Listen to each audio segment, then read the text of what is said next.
Olá amigos que nos acessam aqui no canal do YouTube Comunicons, o nosso canal de comunicação para informar você de tudo que está acontecendo na comunidade conscienciológica. Nós começamos essa edição lembrando do que é a conscienciologia. Conheça essa ciência e entenda os seus conceitos básicos. Vivencie práticas bioenergéticas e visite o CAEC, onde são apresentadas as oportunidades de autopesquisa disponíveis na instituição. O curso do que é a conscienciologia vai acontecer dia 3 de agosto, das 3 às 6 da tarde, no CAEC, sob o comando do professor João Ricardo Yamazita. Participe! Informações, telefone código de área 45 3525 2652. Fazendo parte do nosso trabalho em parceria com a Editares, hoje nós recebemos a Rose Salles, autora do livro Consciência em Revolução. Rose, antes de tudo, Rosemarie, como é que realmente é seu nome? Bem-vinda ao Comunicons Deus. Obrigada pelo convite. O meu nome é Rosimeire. Mas é aquela história, né? Meu pai, quando foi me registrar, chegou lá no cartório, eles colocaram Rosemary. Então me chamam de Rosemary, Rosimeire, Rosimeire, mas eu me chamo de Rosimeire. Consciência em Revolução. Evolução, esse livro que você escreveu, e inclusive nós aqui da Comunicons agradecemos a dedicatória, inclusive, que teve com a gente aqui, que você fez pra gente, doando também para a nossa biblioteca. Mas, primeiro, para começar a falar sobre esse livro, o que te levou a escrever esse livro? Eu sempre tive facilidade para escrever. Então, quando eu comecei o meu voluntariado na Conscienciologia, que eu ouvia muito falar de escrita, de livro e tudo mais, aquilo mexeu comigo. Eu falei, bom, eu posso deixar então registrada a minha história, né? E aí veio a ideia de fazer um livro autobiográfico, mas a intenção inicial não era fazer um livro sobre militância política.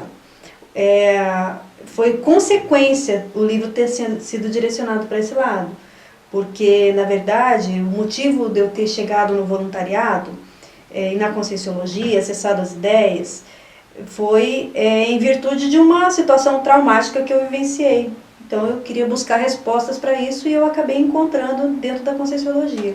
Então, no livro você descreve, inclusive começa contando a sua própria história, você falou a tua autobiografia, mas e você lembra que nasceu de família de militares? Isso. Era a filha mais mimada? Sim, filha mais velha, neta mais velha dos dois avós, então eu fui assim a primogênita de toda a família. Então realmente tinha um certo mimo. Aí a partir do momento que os outros primos, irmãos começaram a nascer, aí isso foi ficando de lado, e aí vieram as várias crises por causa disso, né? Mas realmente, o ambiente familiar, a partir do temperamento mesmo, de militar, né, do meu pai e da minha família em si, né? Isso foi muito presente para mim. Mas não foi por esse motivo que eu fui para a militância, né? Paradoxalmente, a partir do momento que eu entrei para a faculdade, você vê lá as pessoas, todo mundo militando, querendo mudar o mundo, né? Aí eu fui para esse lado, mas não foi assim no sentido de afrontar o militarismo do meu pai. Como é que era? E você, em algum ponto também, você fala, acho que com a prima sua, você já tinha o parapsiquismo. É minha irmã. Sua irmã, né? Ela é voluntária também. Então, e vocês eram confidentes ainda, quando época de criança, adolescência? Sim. A gente brincava muito para treinar o parapsiquismo, né? Porque como nós tínhamos muita afinidade, a diferença de idade era de 2 anos, nós brincávamos de uma tentar adivinhar o que a outra estava pensando, e às vezes assim, só de olhar a gente já sabia o que a outra queria dizer, então, e a gente adivinhava mesmo. Então a gente fazia essas brincadeiras. Fazia uma autopesquisa? Que na verdade hoje a gente entende que era parapsiquismo atuante, né? Na época não, era uma brincadeira. Mais de brincadeira. Era uma brincadeira, mas a gente treinava, você vai atender o telefone, quem que vai tocar? E aí a gente já treinando, com o tempo, eu já sabia quem que estava no outro lado do telefone, né? De tanto a gente treinar, mas era brincadeira de criança. Hoje eu vejo que era parapsiquismo, né? E aí veio a adolescência, quando que você resolveu entrar para a faculdade? Foi aí que começou a militância? Ou estudantil ou um pouquinho antes? Não, na verdade, quando eu entrei para a faculdade, não era a faculdade que eu gostaria de fazer. Então eu já entrei assim, meio desmotivada, né? Mas aí sim foi uma afronta ao meu pai, porque ele queria que a gente fizesse ou medicina ou engenharia, alguma coisa assim. E aí eu queria fazer psicologia, né? E psicologia não dava, porque era de manhã, ele teria que bancar para mim. Então eu fui ver uma faculdade à noite. Vocês residiam aonde nessa época? Em Campo Grande, Campo Grande, no Mato Grosso do Sul. Isso. Por lá na região não tinha? Não tinha, mas não tinha noite, só tinha de dia. E aí, se eu fosse estudar de dia, ele teria que bancar minha faculdade. E eu queria ser independente. Então, optei por uma faculdade noturna, economia, que eu achava que tinha a ver com matemática, que eu adorava matemática. Mas aí eu poderia trabalhar durante o dia. E aí, sim, eu não ia depender mais de pai, né? Que era o que eu queria, né? Minha autonomia financeira e tudo mais. Então, eu comecei a fazer uma faculdade e aquilo, né? E eu comecei a me afinizar com um grupo de pessoas que eram totalmente, assim, que queriam mudar o mundo, né? Queriam melhoria de qualidade de ensino, brigava com a direção da faculdade para diminuir o valor das mensalidades. E aí, a partir do momento que eu fui me afinizando com esse grupo, eu fui me envolvendo cada vez mais. Então, primeiro aquela, assim, participação eventual numa reunião. Aí, daqui a pouco, já sou convidada para ser secretária do diretório. Então, daqui a pouco, quando você vê, você vai sendo envolvida, né? Aí, fui tesoureira do DCE. Então, assim, com o tempo, a gente vai aprofundando. E aí, a partir do momento que eu entrei na militância, assim, mais no movimento estudantil, os meus amigos, grande parte eram do PT. E aí tinha uma militância política, né, partidária. E aí foi quando eu comecei, então, a me afinizar, né, ser simpatizante do PT na época. Até depois me filiar ao partido e tudo mais, né. Então aí sim, depois que eu já estava filiada no partido, fazia parte do diretório municipal, tudo mais. Lá de Campo Grande. Lá de Campo Grande. Eu comecei a trabalhar como funcionária do PT, do Diretório Estadual, Mato Grosso do Sul. E dali, assim, fui cada vez me envolvendo mais. E dali eu já saí para trabalhar num sindicato, onde a turma também toda era do PT. Aí foram vários sindicatos que eu trabalhei e várias manifestações, mobilizações populares e tudo mais, né? Greve e tudo mais.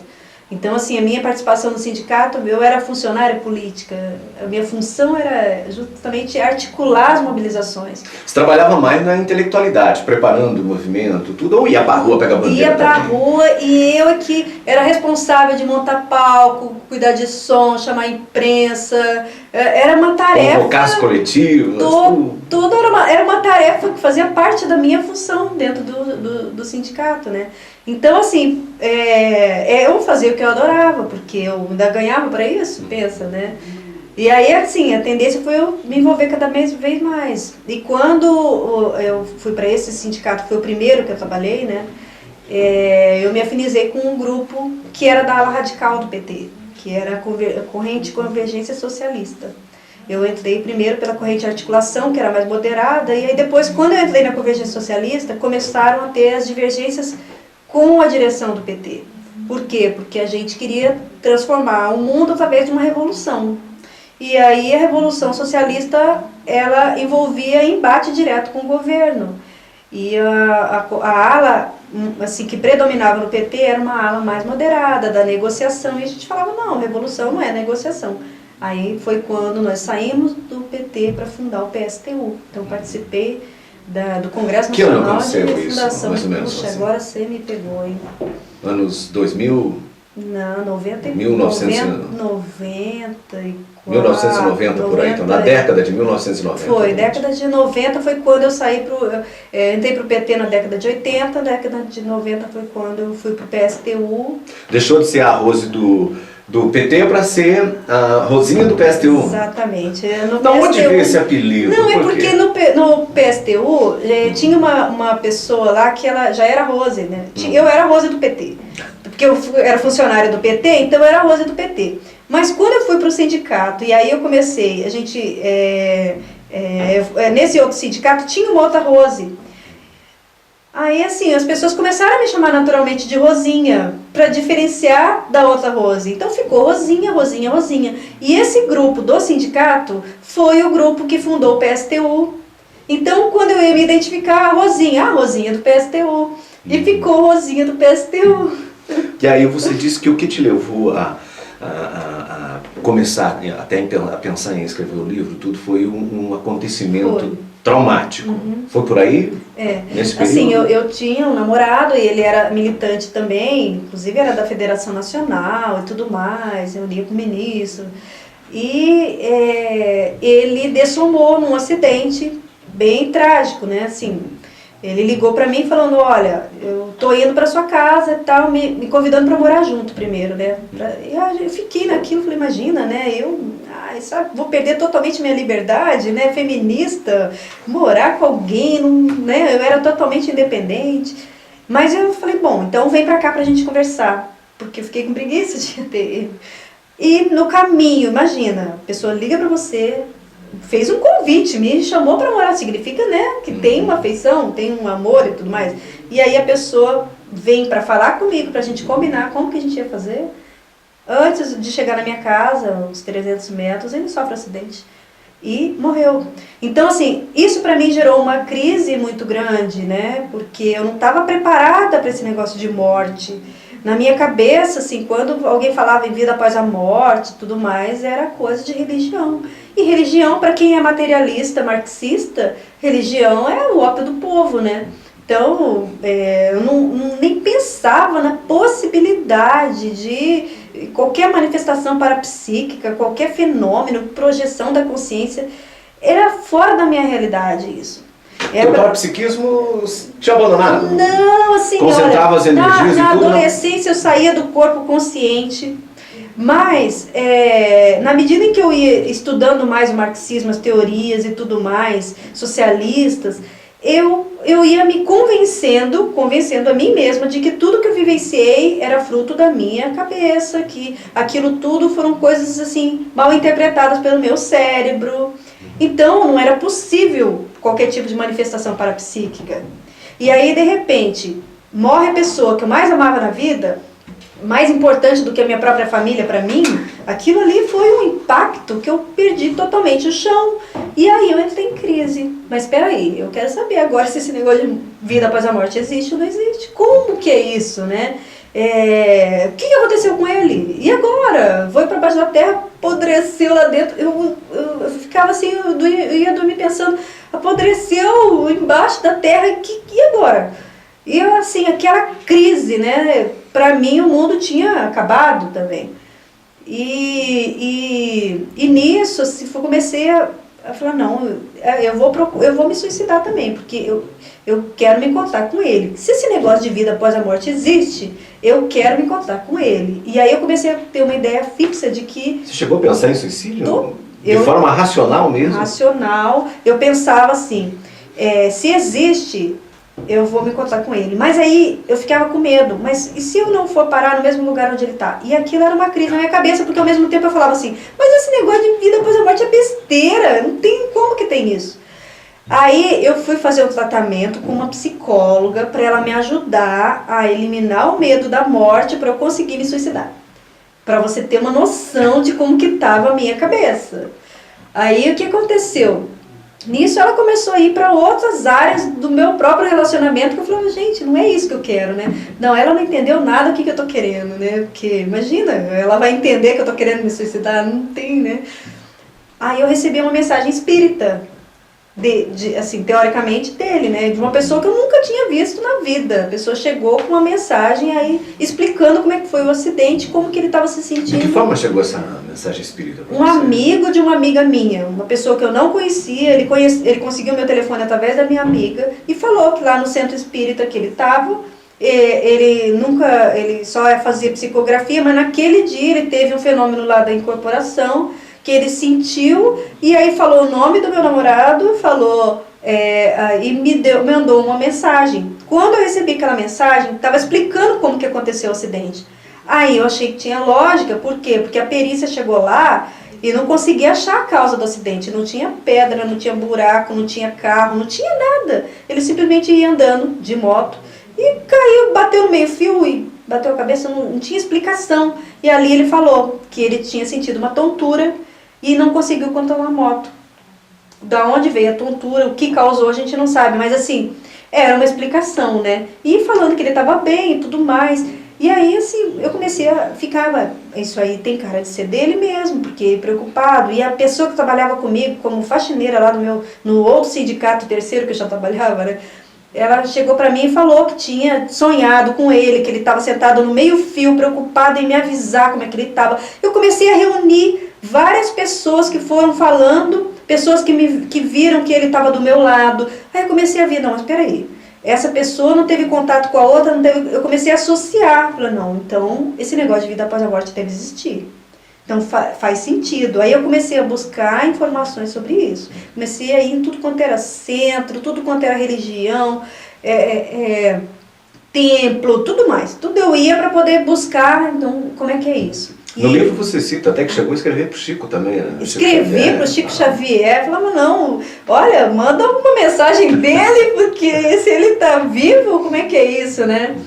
Mas, então, Rose, você estava, aí te despertou um interesse por vida após a morte. Foi isso que Mas era ele o ponto de referência? Era ele. Por isso que eu falei que o livro assim. ele foi redirecionado, porque quando eu comecei a escrever o livro, o meu foco era escrever sobre como superar a perda de uma pessoa amada. Tanto é que o título era mais ou menos esse. E aí, na medida em que eu fui escrevendo, eu fui vendo o tanto de experiência de militância política que eu tinha na vida. Foi quase uma década de militância. E aí eu comecei a colocar no papel e fui ver, não, mas peraí, isso predominou mais na minha vida. Isso eu vou ajudar mais pessoas, né? Se eu focar mais nessa experiência e não em si, no que eu sofri e tudo mais com a morte dele. Aí o que acontece? Foi todo um processo, então, de superação dessa sensação de trauma que eu tive, né? E aí, com o tempo, eu fui entendendo, né, os mecanismos, entendendo os fenômenos, né? Mas quando que você se deparou daí com a conscienciologia? Aí, então, nessa busca, verdadeiro jogo de futebol, tocando em todas as direções. Sim, eu saí da militância, me afastei, não saí voluntariamente, me afastei porque toda vez que eu encontrava com alguém, eu começava a chorar, né? Porque eu não saía sozinha, ele estava sempre comigo, e aí eu ia para uma manifestação sozinha, aquilo é como se não tivesse chão, né? E aí eu falei, não, eu preciso me afastar dessa turma. E minha irmã me convidou, essa mesma que tinha experiência comigo, falou, vamos fazer um curso de desenho. Fui fazer um curso de desenho, não tinha nada a ver comigo. Só que aí eu conheci uma pessoa que conhecia o IPC. E essa pessoa resolveu levar o curso para Campo Grande. Então, ia ter, naquele mesmo período, assim, questão de meses depois do acidente, um curso sobre projeciologia e conscienciologia. E quando a pessoa me falou, olha, projeção, você pode sair do corpo e encontrar com a pessoa que morreu. Aí eu falei, pronto, agora eu vou me encontrar com ele. Se esse negócio realmente existe, eu quero sair do corpo e ver se ele realmente continua vivo. E aí, quando eu fui assistir a palestra, aí eu fui entendendo os conceitos, né? E aquilo foi encaixando para mim. E aí, as minhas próprias experiências, eu fui resgatando aquilo da infância, da adolescência, eu fui vendo, gente, eu já tive todos esses fenômenos, como que foi, como que eu abafei. Então, aí foi havendo um nível maior de compreensão mesmo, de mim mesmo, né? Da minha própria experiência que eu tinha relegado em virtude da militância, né? E aí, eu fui passando, então, alguns anos trabalhando consciencioterapia e tudo mais para eu poder superar essa sensação de ter perdido uma pessoa, né? Porque aí entra tudo, né? Você não chegou a encontrar com ele, né? Mas você descreve que teve uma retrocognição. Assim, essa pessoa que recebeu a mensagem espírita me convidou para a gente estudar o espiritismo. E eu comecei a ir na casa dele para estudar. E um dia eu estava, né, a gente fazia experiências assim parapsíquicas, e aí numa dessas experiências eu vi uma cena, e nessa cena eu vi ele eu vi uma pessoa, um ambiente, olha, eu consigo detalhar exatamente como que era o local, sabe? E eu vi uma pessoa chegando, e essa pessoa que chegava com uma roupa assim, parecendo freio, um padre, mas de antigamente, sabe? Eu saberia assim, mostrar para você a figura, não sei descrever. E aí veio aquela pessoa, e a hora que essa pessoa chegou perto de mim, eu olhei e vi que era ele. E aquilo me deu uma sensação, assim, de reconhecimento, né? Você descreve, era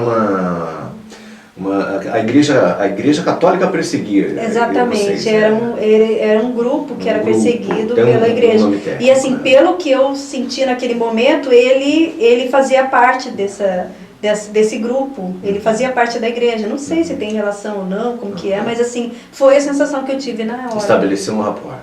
Agora, eu não tive a experiência de ter saído e me encontrado lúcida com ele, não que eu me lembre. Eu tive experiência de estar semi-lúcida e o telefone tocar e eu falar com ele. E aí eu falava e eu ouvi, ele falava comigo e ele falava assim, foi quando eu conheci Conscienciologia.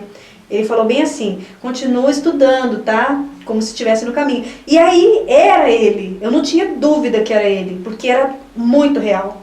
E num outro momento foi numa TENEPS, quando eu senti a presença dele, eu não vi, mas assim, era tão presente, tão assim, quase físico, que aí eu senti a presença dele e eu senti a despedida dele. Eu já tinha terminado o livro e eu senti que ele estava ali, ou ele ressomou, ou ele foi fazer algum curso, ou ele foi para outra dimensão, mas ele veio se despedir de mim ali, assim, é inegável para mim a realidade intraconsciencial, a minha certeza íntima de que ele estava comigo naquele momento. Até então você estava escrevendo um livro sobre a perda de uma pessoa. E aí, como que partiu para essa proposta política, parapolítica? Porque, na verdade, conforme eu ia escrevendo, eu fui vendo que essa fase, apesar de ter sido a mais importante na minha vida, que foi essa dessoma, mas eu ainda tinha coisas para superar em relação a isso, e na medida em que eu ia escrevendo o livro, eu fui superando. Então eu fui despriorizando na escrita o foco na pessoa dele, no que eu sentia. E aí eu fui vendo que, como eu tinha muita experiência na militância, eu comecei a detalhar a militância. Puxa, mas isso aqui eu posso falar só sobre o movimento feminista? Não, mas eu posso falar, então, só sobre o movimento estudantil, e com isso eu fui focando mais. E as pessoas que revisavam me ajudaram muito, porque aí elas falavam assim pra mim, olha, nessa parte que você fala aqui da morte do seu namorado, as pessoas estão sofrendo muito, é como se você estivesse fazendo as pessoas sofrerem. Eu falava, não, mas é o que eu sentia. Não, mas aí você não está ajudando a pessoa, você está fazendo ela sofrer junto. Você tem que mostrar como você superou esse sofrimento. E aí eu fui, não, então eu tenho que focar. Aí foi quando eu comecei a pensar em mudar o foco do livro. Foi a passagem definitiva da Rose do PT para a Rose da PL, Projetabilidade Lúcida. Como disse o professor Valdo no prefácio do livro, exatamente. Então aí foi todo o foco e aí sim, a priorização mesmo na militância e como que eu entendo, né, hoje, apesar de que o livro está fazendo 10 anos. Mas você colocou essa posição, essa tua militância foi na década de 90, né? Nos anos 1990. Foi de 80 para 90. Lá você fez parte da geração dos Caras Pintadas? Sim. Já era mais o final da minha militância, mas sim. Foi um movimento. Foi. Agora eu te pergunto, antes de nós entrarmos nessa fase final da entrevista, uma análise sobre esse momento que nós estamos vivendo, em que as mídias sociais estão apregoando uma revolução também, uma revolução diferente. É diferente daquela dos Caras Pintadas? É diferente. Por quê? Porque na época a nossa militância, pelo menos o que eu vivenciei, né, ela tinha muito o foco de uma ideologia política socialista, revolucionária. Nós queríamos mudar o mundo. Não é diferente dessa turma que quer mudar o mundo hoje, mas nós tínhamos um direcionamento e um modelo do que a gente queria. E nós tínhamos um partido que a gente militava e a gente acreditava que era através dali que a gente conseguiria fazer a conscientização da população. O que eu vejo que está acontecendo hoje também, assim, é uma vontade de mudar o mundo, da sociedade, mas ela não tem um direcionamento e ela não tem uma liderança clara. É como se houvesse uma diluição maior e como se tivesse um processo único. Exatamente. Não há um monarca, um soberano, um doutrinador, aquele que... Uma liderança, um revolucionário, né, digamos assim, na liderança, né? Olha, eu acho que até um certo ponto isso é bom porque democratiza, mas por um outro lado também se perde, né? Como que a gente está vendo essa violência toda. Então também não tem um certo controle e as coisas ficam meio soltas, né? Mas eu acho assim, em suma, é positivo, é histórico. Eliminou a questão da participação dos partidos políticos nesse tipo de manifestação, então as pessoas até falam, mas não tem bandeira. As bandeiras sempre estiveram lá, só agora que não estão mais, né? Mas assim, de certa forma, é uma maneira das pessoas se colocarem mais, falarem, né, através do aglomeramento ali, da aglomeração de pessoas, o que elas estão sentindo é a insatisfação que elas sentem, né, pelo governo e pela condução política do país. Seria um princípio da transformação da sociedade, até que você coloca no livro, a transformação da sociedade politicamente ou consciencialmente? Então, dá para primeiro explicar isso? Politicamente, o que a gente está falando é essa manifestação política, por exemplo, né, a mobilização do povo nas ruas. Isso é um ato político em si. Então, a transformação consciencial, ela não deixa de ser política porque tudo que nós fazemos acaba sendo político, mas é mais com foco intraconsciencial. Então, na medida em que eu tenho a minha autoconsciência do meu papel social, da minha responsabilidade e do quanto que eu, melhorando a mim mesmo, melhorando as minhas energias, melhorando o meu padrão geral de manifestação, eu vou melhorar o mundo. Então, o meu exemplo, através das minhas ações, vai repercutindo para que as pessoas vejam como é uma manifestação consciencial mais cosmoética, mais assistencial. E aí, a partir disso, cada pessoa vai fazendo o seu movimento. Então, é como se fosse uma revolução mais intraconsciencial. Então, são as mudanças que a gente vai fazendo. É mais demorada, exige muito mais esforço, é mais demorada porque, imagina, até cada um fazer a sua revolução intraconsciencial. Então, assim, é demolir mitos e muros e fronteiras intraconscienciais. Então, é superar os meus medos, superar os meus traumas, superar as minhas dificuldades, para poder ter uma manifestação mais saudável, mais ética, mais fraterna com as pessoas. Então, essa transformação de como me manifestar é a revolução intraconsciencial. E a partir do momento que várias pessoas começam a fazer isso, focar na evolução, focar na assistência, focar na multisserialidade, saber que essa vida não é única. E a partir do momento em que você sabe que você atua em várias outras vidas, você já pode preparar hoje o que você vai ser amanhã. Então, isso vai dando um nível de maturidade maior. E essa maturidade vai ajudando, então, a transformar a sociedade de uma maneira pacífica, tranquila, calma, né, cosmoética. Rose, você, dentro também da apresentação, o professor Evaldo fala que é um manual de parapolítica, o Consciência em Revolução. Vai estar a responsabilidade, como é que você recebe isso?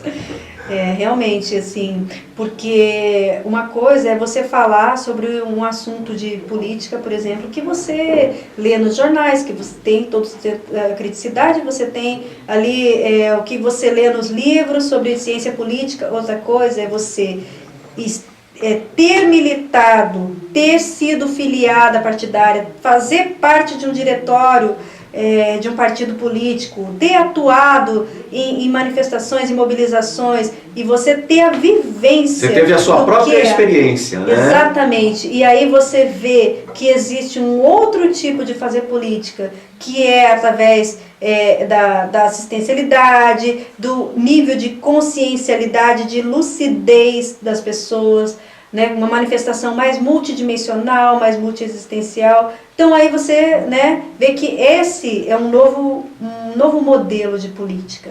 Muito bem, olha, nós recomendamos Consciência em Revolução e Evolução. Evolução. Bem lembrado, porque até vocês trabalharam no duplo sentido, foi que é essa importante, intenção, né, Rose? Foi. Obrigado pela tua participação. Esperamos Obrigada contar contigo mais vezes aqui no Comunica com Deus. Sim, obrigada. E eu encerro lembrando que acontece em Foz do Iguaçu, no auditório do CAEC, de 16 a 18 agora de agosto, aqui no auditório, do CAEC, o curso Higiene Consciencial aplicado pelos professores Eduardo Martins e Rui Bueno. O curso tem por objetivo abordar temas como distorções cognitivas e imperturbabilidade diante da realidade intraconsciencial. O telefone código de área 45 3525 2652. Obrigado, amigos, e até o nosso próximo encontro aqui no Comunicam os Deus.